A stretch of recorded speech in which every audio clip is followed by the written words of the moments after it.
हमारे पूर्व राष्ट्रपति श्रीमान रामनाथ कोविंद जी,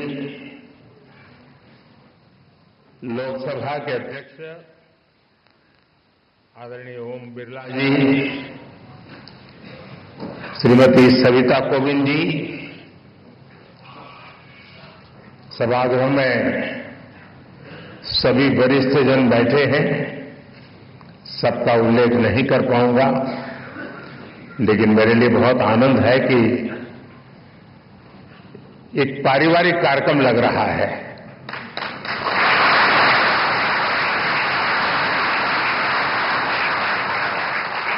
भाइयों बहनों, आज हमें श्री रामनाथ कोविंद जी की आत्मकथा के विमोचन का अवसर मिला है। मुझे खुशी है कि मुझे भी इस कार्यक्रम का हिस्सा बनने का सौभाग्य मिला है। कोविंद जी से मेरा बहुत लंबा परिचय रहा है। उन्हें करीब से जानने का भी अवसर मिला है और राष्ट्रपति के रूप में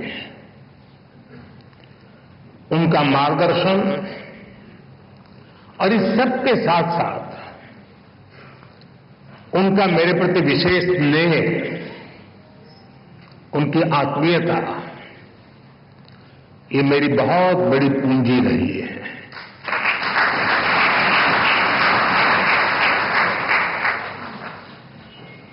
मैंने उनके जीवन को जितना समझा है, उनकी कार्यक्षमताओं को जितना जाना है, मैं पूरे विश्वास से कह सकता हूं कि श्री रामनाथ कोविंद जी की ऑटोबायोग्राफी अपने आप में भारतीय लोकतंत्र और भारतीय समाज के लिए एक धरोहर बनेगी।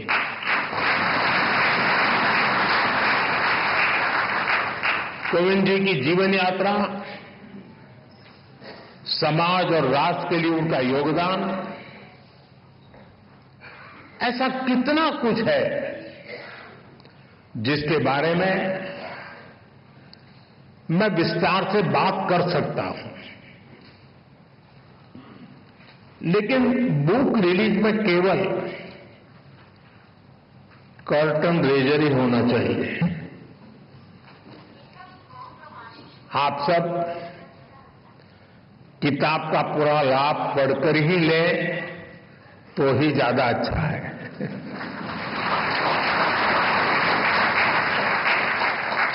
साथियों, कोविंद जी की जीवन यात्रा को आप उनके शब्दों में जानें, उनकी लेखनी को, उनके अनुभवों को देश की नई पीढ़ी पढ़े। इससे हर किसी को काफी कुछ सीखने को मिलेगा। मैं रामनाथ कोविंद जी को इस आत्मकथा के लिए बहुत बहुत बधाई देता हूं। साथियों, कोविंद जी ने अपनी इस पुस्तक को बहुत ही सटीक नाम दिया है, Triumph of the Indian Republic, my life my struggles. कहने का भाव ये कि जीवन और जीवन के संघर्ष उनके व्यक्तिगत है, लेकिन उन संघर्षों के परिणाम स्वरूप मिली जीत भारत के गणतंत्र की है, भारत के लोकतंत्र की है। साथियों, हम सब अक्सर अनुभव करते हैं कि इंसान का एक स्वभाव होता है,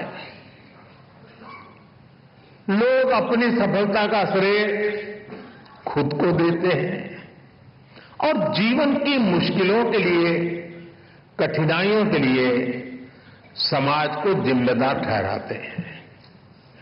लेकिन जब हृदय उदार हो, भारतीय संस्कार हो, तब व्यक्ति समाज की कमियां निकालने में समय नहीं गंवाता, वो उसके सकारात्मक पक्ष पर फोकस करता है। वो अपनी सफलता में समाज को बराबर का भागीदार मानता है। कोविंद जी की आत्मकथा और उसका शीर्षक इसके उदाहरण है। आप उनका जीवन देखिए। एक बेहद सामान्य परिवार में कानपुर देहात में उनका जन्म हुआ। कोविंद जी ने अभी वर्णन किया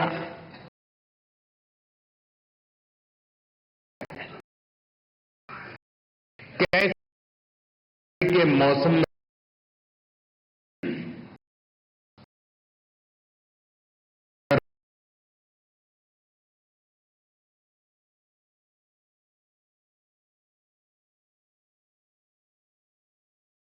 परिवार में मां के लिए एक एक चीज बच्चों के पालन पोषण का जरिया होती है। उसी कोशिश में फंसकर उनकी माता जी की मृत्यु हो गई।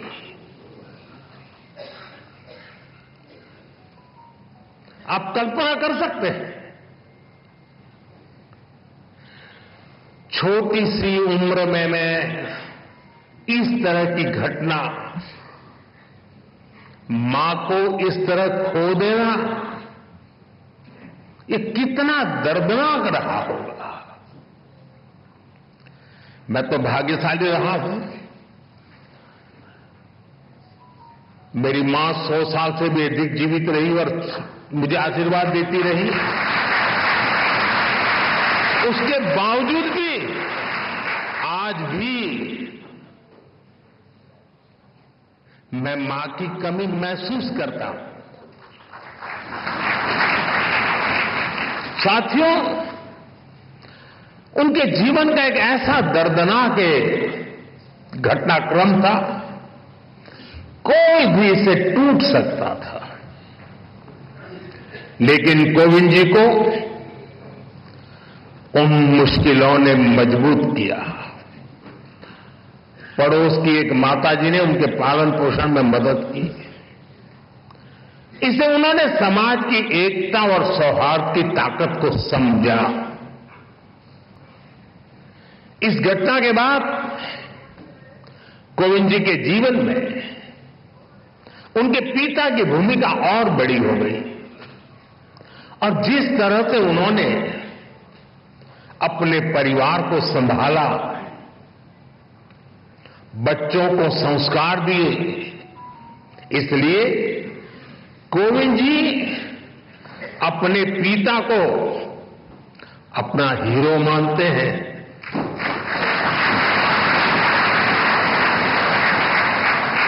साथियों, बचपन के इन संघर्षों के बीच कोविंद जी ने शिक्षा को अपने सामर्थ्य को बढ़ाने का मार्ग बनाया। उन्होंने मेहनत की। उन्होंने संसाधनों की कमी को कमजोर नहीं बनने दिया और एक ऐसे मुकाम तक पहुंचे जिसकी कल्पना भी तब लोगों ने नहीं की होगी। वो भारत जैसे विशाल देश के राष्ट्रपति बने। साथियों, इतने बड़े पद पर पहुंचने के बाद भी कोविंद जी का विनम्र व्यक्तित्व, उनकी सादगी ऐसे ही कायम रही। मुझे याद है, प्रधानमंत्री के तौर पर मैं राष्ट्रपति भवन में उनसे मिलने जाता था। प्रोटोकॉल के हिसाब से जो बातें नहीं हो सकती हैं, वो बातें वो करते थे। वो प्रधानमंत्री को छोड़ने के लिए गाड़ी के दरवाजे तक आते थे।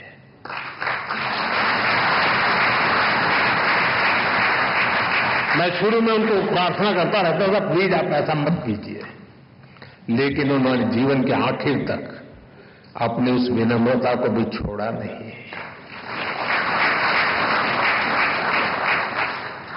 राष्ट्रपति बनने के बाद जब अपने गांव परौंठ गए तो उन्होंने वहां अपने गुरुओं के पैर छूकर उन्हें प्रणाम किया। गांव की मिट्टी को नमन करके उन्होंने गांव के सामान्य लोगों का धन्यवाद किया। पूरे देश ने वो भावुक दृश्य देखा था। उनके इस आचरण ने दुनिया के सामने भारत के संस्कारों की ऐसी तस्वीर सामने रखी जिस पर हर भारतवासी गर्व करता है। साथियों, गुलामी के सैकड़ों साल में हमारे देश ने आर्थिक और सामाजिक रूप से बहुत कुछ खोया था। हमारे पूर्वजों ने सदियों तक संघर्ष किया। महात्मा गांधी, बाबा साहब आंबेडकर, ज्योतिबा फूले, सावित्रीबाई फूले, ऐसी कितनी ही महान विभूतियों ने भारत के नवनिर्माण का सपना देखा था। एक ऐसा भारत जहां गरीब से गरीब, वंचित से वंचित को शिखर तक पहुंचने का अवसर मिल सके। कोविंद जी जैसे व्यक्तित्वों ने अपने श्रम और काबिलियत से केवल खुद का जीवन ही बदला इतना नहीं है, उन्होंने सदियों के उन स्वप्न को, उस विजन को भी साकार करने में अपनी अहम भूमिका निभाई है। और इस दिशा में हम सबके प्रयास अभी भी जारी है। हमें भविष्य में कोविंद जी जैसे अनेकों युवा चाहिए जो परेशानियों से परास्त न हो, जो मुश्किलों से मायूस न हो, बल्कि अपनी मेहनत से हर मंजिल को आसान बनाने का हौसला रखे। इसी बदलाव से सशक्त भारत के निर्माण का संकल्प पूरा होगा। यहीं से आत्मनिर्भर और विकसित भारत का रास्ता बनेगा। साथियों, ऐसे युवा शक्ति के निर्माण के लिए जो प्रेरणा चाहिए, कोविंद जी की ऑटोबायोग्राफी उसका अहम स्रोत बन सकती है। साथियों, कोविंद जी ने अपने जीवन में मोरारजी भाई देसाई के साथ अनुभवों के बारे में भी इसमें विस्तार से बताया है। कोविंद जी के भीतर देश सेवा की जो भावना थी, मोरारजी भाई के साथ काम करके उन्होंने जो सीखने को मिला, जो रास्ता मिला, कोविंद जी ने राजनीति और समाज सेवा को अपना मार्ग बनाया। वो अपने कर्तव्यों के लिए समर्पित रहे। सेवा को उन्होंने अपना लक्ष्य बनाकर काम किया। संसद में उनका कार्यकाल गवाह है। राज्यपाल के रूप में भी उन्होंने एक उदाहरण प्रस्तुत किया। राष्ट्रपति के रूप में भी हमें उनकी यही कर्तव्य निष्ठा दिखाई देती रही। यहां तक कि राष्ट्रपति जैसे सर्वोच्च पद से सेवा मुक्त होने के बाद भी उन्होंने विश्राम नहीं लिया है। वो अभी भी एक देश एक चुनाव, वन नेशन वन इलेक्शन जैसे महत्वपूर्ण विषय पर काम कर रहे हैं, देश को जगा रहे हैं।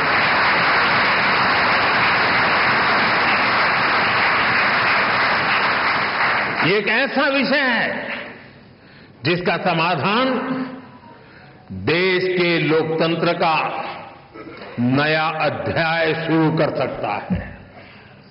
मैं मानता हूं कोविंद जी की इस कर्तव्य निष्ठा और सेवा भाव से देश के लोग बहुत कुछ सीख सकते हैं। साथियों, सामाजिक जीवन में सक्रिय रहते हुए ऑटोबायोग्राफी के लिए समय निकाल पाना बहुत मुश्किल होता है। कोविंद जी ने ये काम हम सबके लिए किया है, क्योंकि उनके जीवन में ऐसा कितना कुछ है जिसमें गरीब वंचित तबके से आए तमाम लोग अपने जीवन की परछाई देख सकते हैं। कैसे एक साधारण परिवार मुश्किल हालातों में भी जीवन की शुचिता और ईमानदारी से समझौता नहीं करता। कैसे वही आदर्श आगे चलकर हमारे जीवन का आधार बनते हैं। हमारे कठिन समय के मूल्य किस तरह जीवन भर में हमें रोशनी देते रहते हैं। कैसे इस पवित्रता से हमें राष्ट्र सेवा की शक्ति मिलती है। अलग अलग पदों का दायित्व निभाते हुए कोविंद जी ने समाज को निरंतर इसकी प्रेरणा दी है। साथियों, मुझे विश्वास है कोविंद जी की ऑटोबायोग्राफी इसमें उनके जीवन की ही नहीं बल्कि हमारे लोकतंत्र की भी अहम स्मृतियां सुरक्षित होंगी। मैं एक बार फिर उन्हें उनकी आत्मकथा के लिए शुभकामनाएं देता हूं और मैं खास करके युवा पीढ़ी से आग्रह करूंगा, रील का जमाना है।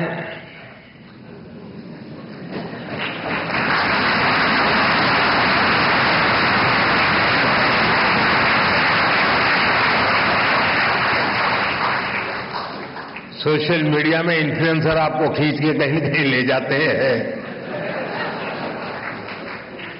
इस शॉर्टकट के युग में भी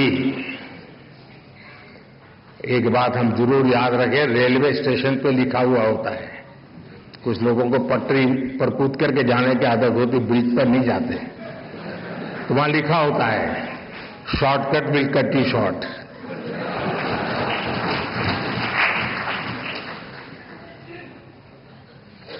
और अगर शॉर्टकट के रास्ते से भी कहीं बाहर निकलना है तो मैं नौजवानों को कहूंगा, आपको जिसका भी पसंद हो ऑटोबायोग्राफी जरूर पढ़ें।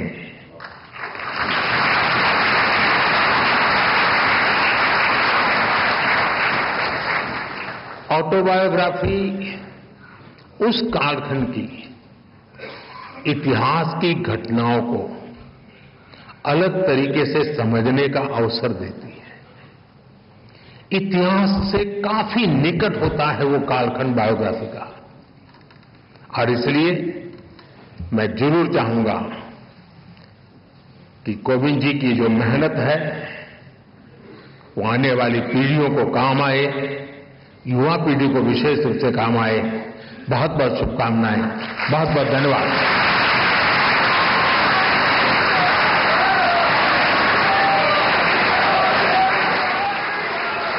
माननीय प्रधानमंत्री जी, आपके उत्प्रेरक विचारों के लिए हार्दिक आभार।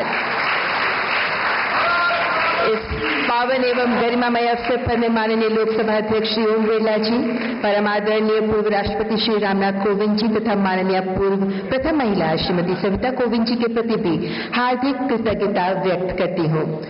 ये आत्मकथा